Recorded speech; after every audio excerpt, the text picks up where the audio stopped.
Before we get going, for the new viewers, my name is Brando, founder of Brandlux Media. We are an e-commerce growth agency specialized in paid advertising, content creation, email marketing, and conversion rate optimization. If you're looking for a growth partner and you want a free audit, feel free to book a call down below. Now let's get going. Hey, how's it going? This is Brando from Brandlux Media, and in today's video, it's going to be slightly a different one because, as many of you that follow me may know, most of the times I go through case studies that do 200, 500,000, $1 million a month, like bigger companies, right? 7 or 8 figure company case studies. But in this video, I'm going to take it a step back and bring you through a company that we're scaling from 20 to 30 to 40 to $50,000 a month. So kind of like the initial step of product market fit, growing a company from scratch. And the interesting thing about this account is that we initially failed in the first month to work with this client and get results. And the reason why I want to do this video is because I want to show you that it takes time sometimes to get the results. But if you have the right frameworks, you can actually make it work. So in this video, I'm going to show you how we went from like basically spending $2,000, $3,000, $4,000 a month with like less than 1x ROAS to spending to getting to a run rate where we're spending $10,000 almost a month with almost a 3x ROAS. So basically the opposite, right? So with no further ado, let's get right into the video so I can bring you through the details and the strategies. Okay, let's get it. Great. So as usual, here is the proof. I always like to show the proof. I'm going to show you the Shopify account, but then I'm also going to go into the ads manager, which is going to be the exciting part. I know a lot of you are interested about the ads, what ads I'm doing, the creatives. I'm going to show you everything. But as of now, this is the proof. Let me just refresh so you know this is real. As you can see, almost $32,000 in sales, 31, 32K, and it's growing 20% every month, as you can see. And once again, since we started making the ads work, it was kind of a game changer. So now that the prospecting on Facebook and Meta is working, also Google is going to do well, organic is going to do better, everything is going to do better. The email list is growing dramatically compared to when we first started. As you can see, everything is going up. Orders, sales, sessions, right? Except the average order value, but this is kind of like a fluctuating brand. Because they have many different products. But either way, this is the proof. As you can see, let me just hop into the ads manager and show you and kind of give you a quick context. First of all, let me tell you this: the brand is doing $31,000 a month in the last 30 days. As you can see here, let me refresh. We only spent 5K and generated, with a 2.34x ROAS, 12K. So where's the rest coming from? Well, it's coming from email. It's coming from organic. They did have a boost in organic sales this month. They're also doing some Google. They're doing some Pinterest as well, slightly. They're spending, I think, $30, $40, $50 a day. So some of the sales are coming from there. But then many of the sales are also coming from email marketing. So like 20%, 25%, sometimes even 30% of the revenue is coming from email, just because they have a good infrastructure with the follow-up and the retention, which, by the way, we're also managing for them. So just to give you some context here, let me give you some and my I guess let's call it perception of how things are going to go in the future. I think that eventually we're going to start spending more towards. Right now, if we look at the last 7 days, we're right around 8, 9, 10K per month in run rate, and the ROAS is actually higher. It's more closer to like 2.7, 2.8. I'm going to show you everything in just a second. So eventually, my prediction is that these ads will bring the revenue to probably around $40,000 to $50,000 in the next couple of months, and then we see how it goes from there. But let me show you when we first started managing this account, which was kind of a failure. And many people, many gurus, right? I'm not a guru, by the way. I'm just a normal person, but any person that is promoting Shopify and all these things is just going to show you the good news, right? So I want to show you the bad news and what we went through. So we started on the account probably around January. This was the first month with them. And just to give you some context on what they're selling like different products. I can't tell you exactly what because of NDA reasons, because of obvious reasons, but they're selling different products that can be bought in bulk on different in different types of industries, like baby showers, Easter, as you can see, wedding. Then there's like general products, real estate products, like for real estate agents. So it's like kind of like a general type of store, let's call it. Everything is branded. It's not really drop shipping, even if it could be technically. But either way, this is literally what we were seeing in January.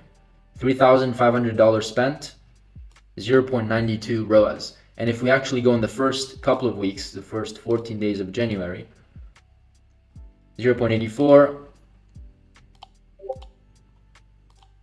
Yeah, the average was like 0.8. It was barely 1 ROAS, which is pretty bad.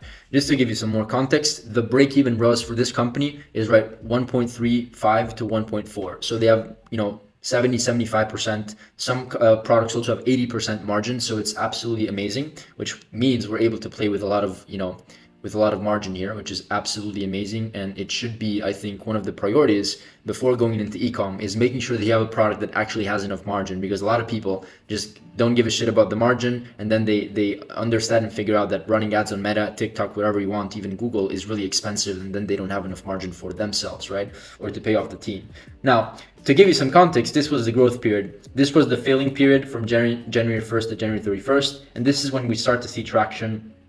The first 7 days, actually this was even worse.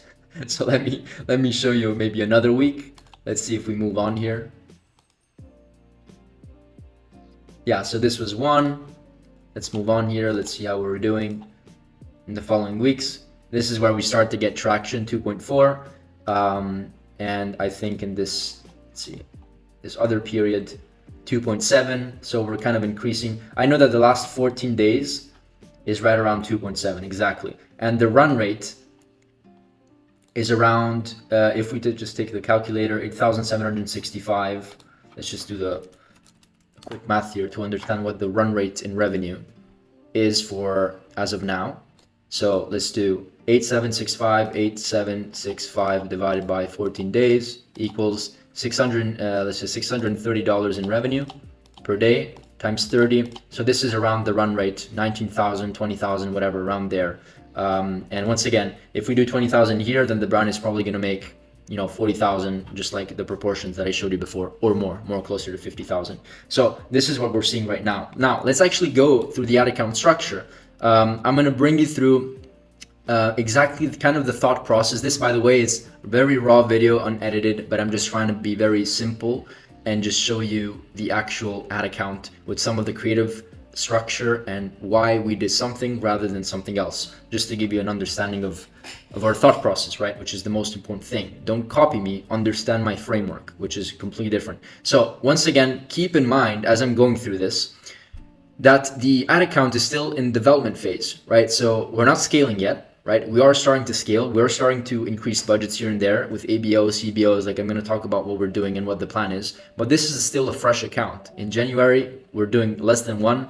And now we're seeing a situation where we're almost at 3. And this is extremely profitable for them.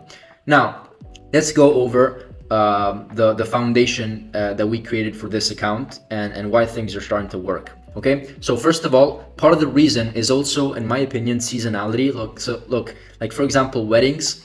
We know that weddings in January or December or like in the winter are typically not the best season. So for example, it's not only about the ad account structure, it's also about choosing the right product with the right season and creating a perfect offer that matches the combination of everything, right? So the wedding was doing really well. We're starting to make the baby showers work. Our goal with this account is to find the right products based on the season, right? So that whenever the season comes, maybe the first 3 months of the year, we're going to push one product. The last 3 months of the year, we're going to push another product, right? So this is kind of the approach that we're taking for this client, and which maybe it's the reason why it took a little longer than expected was because we were figuring these things out as well. So this is a general creative testing where we're testing, let me see.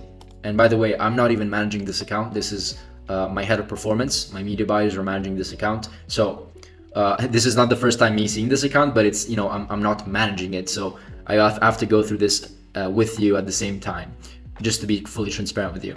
So yeah, so this was like a general campaign where we tested multiple, we tested one specific product. As you see, you have different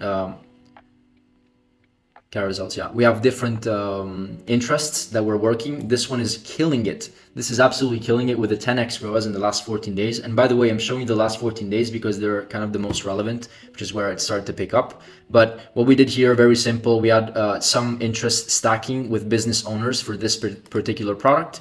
And then what we did over here is that we're just testing 2 carousels. Don't ask me why, but we've also tested other things in the past with this type of product, and the carousels are just killing it. Look, this carousel with hook number 1 is generating over 16 ROAS, which is absolutely insane. So what we're probably going to do eventually Still give it some budget because it's still low budget and only spend $80 and $54, but eventually we're gonna keep this and test another hook. And by the way, as I'm going through these things, make sure that you understand that this is where also part of the magic happens, right? You can be the best media buyer in the world, but if you don't actually test different types of angles, different types of hooks, different types of image types like carousels, images, right? Or not images types, I mean ad creative types like carousels, DPA campaigns with carousels, or image ads or video ads or GIFs, right? There's so many different things that you can do in so many different approaches, right? So in this example, the carousel was really working well, and with two different hooks. Hook number one completely crushed over hook number two. So once again, we're gonna probably take this away. It is profitable for us. I mean, 1.85 is still profitable for us, but if we can find better audiences better creatives, then we will do that. And these other creatives didn't work, and so we just decided to shut them off. As you can see, we started with $8, $10, and now we're scaling to $15 a day, and eventually we're gonna probably scale by like 10% a day, or I don't know what my media buyer is doing, but probably that's around the number that he's gonna do. Now this is just for wedding. So these are ABO campaigns. We like to test, as you can see, creative testing for ABO. We want to the goal of this is to find winning interests combined with winning creatives, so that we can get both the best winning interests and the best winning creatives and put them into another type of campaign, which allows us to scale even further. Now these are off, but we eventually tested different engagement stacks. What is an engagement stack? Don't worry, it's not like ad engagement. It's just like people are getting engaged. So it's essentially like people that are eventually getting married, or Facebook recognizes that they're looking maybe at wedding pages or wedding websites or whatever. And so we just basically stacked multiple variations. As you can see, this is like 1 out of 10, or like this is actually the date, I think, but they're all different engagement stacks. They're essentially different interests. And what we wanted to do here is test different interests with different UGC creators. So why did we start working with UGC creators? Well, because they work, simply because of that. Once we find something that works, we invest into UGC creatives, and then we start testing them. So in this example, in the last 14 days, we spent $624 with a 3.44 ROAS. Once again, this engagement stack with UGC creator Kelsey, she's the UGC creator, edited by Stefan, one of my my editors, is killing it. It's completely outperforming every other ad. And so we're getting 10 purchases with a 10 ROAS. And so this is probably going to be an interest that we're going to get in scale. So we start with, I think, $7, we went to 10, now we're going to 20, then we're going to go to 30, and so on and so forth. This is probably going to be an interest that we're going to put into another CBO campaign to see if it works. But just to give you an understanding of how we're testing this, we go over here in the ads, and we're doing Kelsey with 3 different hooks or variations. I'm not sure if it's hooks or like different storyboards. It's just one of the two. It doesn't really matter as long as you test different variations. So variation number 1 completely crushed the other variations compared to 2 and 3. If we look at the last 30 days, let's see how they were doing. If we can see that. Yeah, so I just went on and did maximum here, but yeah, so as you can see, they didn't even spend a lot. If Facebook doesn't spend, chances are it's not going to be a winning creative. Sometimes we do want to isolate creatives just to give it a chance alone, right? So we isolate it. Sometimes it works because it's just a good creative, and Facebook, it's not that Facebook did a mistake, but it's just prioritizing the right ads, right? But in this scenario, we basically got 0 sales, completely, like absolutely zero sales. It is still low spend, don't get me wrong, but we did get several clicks here, for example. But so it's getting 0 sales. If you go in the last 14 days, let me just go back to the dates. This is killing it. And so what are we going to do now? We're going to keep on working with this amazing Kelsey creator, and we're going to ask her to do different variations of the same exact ad, or maybe test multiple different hooks, but maybe similar hooks, right? Or similar storyboards. Or we find similar creators to Kelsey, right? With the same storyboard or the same hook, right? So this is how you scale concepts. Now, I don't want to rant too much here, but you get my point. Good. And so these other stacks or interests, we're still in the testing phase. Some of them, this is profitable, but it's not really too profitable. This is actually not profitable. So we're going to see what we're going to do with it in the next couple of days, perhaps. But yeah, as you can tell here, a good sign that things are going well is that your CTR is pretty high. I mean, this is a pretty high CTR. Once again, it's not only about CTR, because if this CTR is 4% and this is 3%, why why is this ROAS so low? So it's about other things as well. But having a good and a good CTR, I would say above 2% is pretty ideal. Okay, so let's move on. This is just a creative campaign. Just like we have for wedding, we have the same thing for baby showering. It's like the same exact concept. I'm not going to go through too much. It's like the same exact concept. And let's just move on to the other types of campaigns that we have active in this account. So we went through general, we went through the wedding creative testing. Now we have wedding, right? Same niche, interest stack, and this is a CBO campaign. And what we want to do here, let's see what my media buyer did here. Let's go through the strategy, right? So we did test the retargeting stack. I'm not sure why it's off. I think it's we turned it on somewhere else in its own unique campaign. But here we're just stacking the best interests, and we are probably running the best ads. As you remember before, Kelsey was crushing it at 10, 15, 16 ROAS. And so we added her in this campaign as well, along with the interests that we're doing well. So this is just an interest stack. We're just stacking the interests that we're doing well within the wedding industry. So this is a small scaling campaign. We're spending $85. I mean, for the day, I think we're spending around $250. So it is a pretty significant budget if you consider the entire budget, right? It's still small, but it's significant in terms of percentage. So this is, I guess we can call it a scaling campaign, which is doing decently. It's actually doing quite well because it's really profitable for the client. Once again, break-even ROAS is like 1.35, 1.4. This is doing 2.62, which is extremely profitable. So this is doing great, and we're going to see how we're going to scale this in the next weeks. Now, same thing with baby shower. Just like we have a baby shower creative testing, right? Sorry, just like we have a wedding creative testing and a wedding interest stack. I guess, where is it? Forget what I just said. We have a baby shower creative testing, and so at the same time we have a baby shower retargeting stack, which, by the way, we also have for wedding. So we have for both. So we have wedding creative testing, wedding interest stack for scaling CBO because they're doing well. And then we have a wedding retargeting stack, and now we're doing the same thing with baby shower. The only thing is that we don't have a baby shower CBO campaign because we didn't find something that is really proven to scale yet, and so we didn't create a CBO for scaling. So moving on here, hopefully you understand what I mentioned there. We have a baby shower retargeting stack. We'll take a look at what retargeting stack we have exactly. I think this is like Instagram or Facebook engagers. Let's take a look.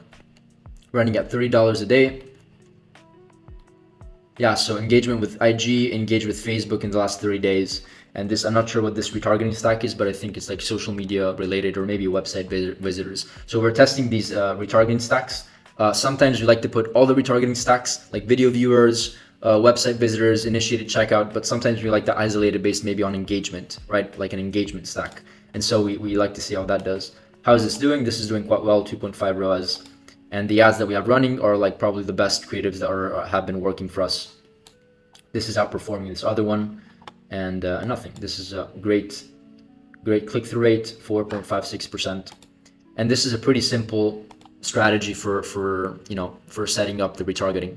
And this is using the ad set budget, so it's an ABO campaign.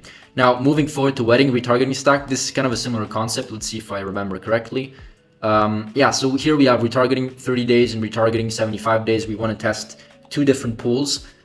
Sometimes the people that we retarget in the last 30 days outperform the people that we retarget in the last 75 days, and sometimes it's vice versa, right? So we want to see what's working. In this case, the 30 days, for some reason, is working better than the 75 days. So we always want to have different pools of retargeting stacks. Excuse me. And all of these creators that you see the Kelsey, the one that had a 16 ROAS, is still going to be here because it's proven to work. And if we look at the naming of the campaign, this is wedding retargeting stack winning creatives. So we wanted to test the retargeting stack with the winning creatives. Okay, amazing. So Easter, this is something that we haven't tested yet. Easter is coming up, right? I think so. Yeah, exactly. So we wanted to maybe test an ABO creative testing for Easter, but nothing is being published yet, so we'll see what we do about that. Baby shower DPA. We wanted to test the DPA campaign for cold audience. For those of you who don't know what DPA is, it's like dynamic product ads. And dynamic product ads are essentially you let Facebook understand what I want as a buyer when I scroll through websites. What do I stop at? What do I look at on a specific website? And then if you're doing cold audience, it's gonna if you're doing like cold audiences and you're going after cold audiences, Facebook is going to understand my behavior from like other websites, and it's going to show me the different catalogs or different products from the website where that is running the ads. If we're doing retargeting with DPA, then it's essentially on your own website. If I go to the website and I like, I don't know, toothpaste, and I scroll on toothpaste for 3 hours, chances are the DPA campaign is going to show me the toothpaste, the exact same product that I was scrolling through on that specific website. So you can do it for both cold and for both retargeting. And as you can see here, if we take a look, baby shower interest, DPA, it's an interest. It's not a retargeting stack. Yeah, baby shower, children and parenting, whatever. How is it doing? It's not doing very well. Okay. Oh, one thing that I want to mention that is really, really important is that in the cold audiences, okay, let me actually go through this because it's really, really, really important.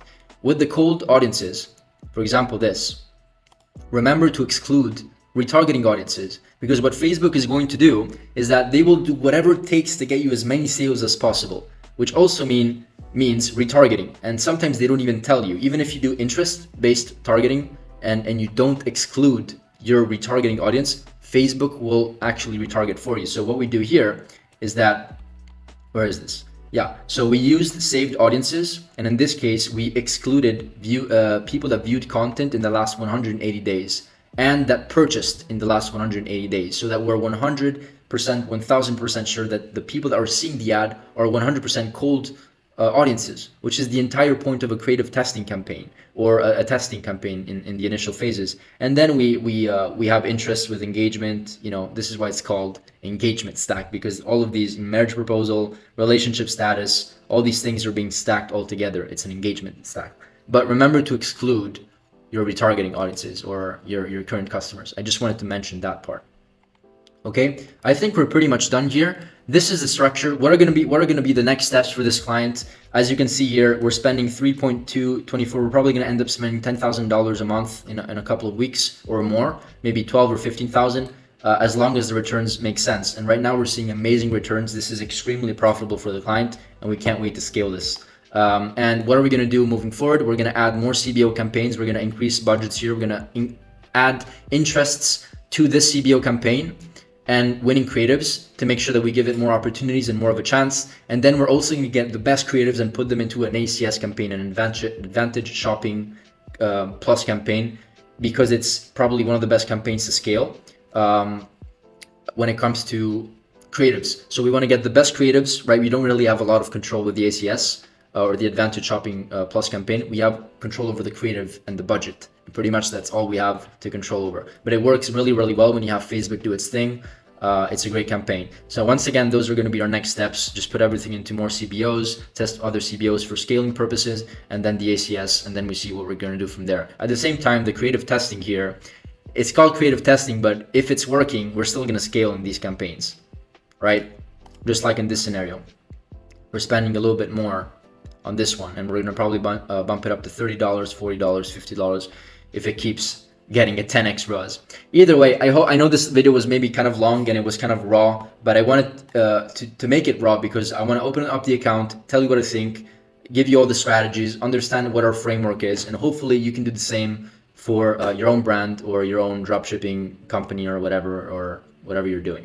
Okay, so hopefully this video was helpful. Let me know if you have questions down below, and as usual, see you in the next one. On a further note, feel free to book your strategy session with our team by clicking the button down below.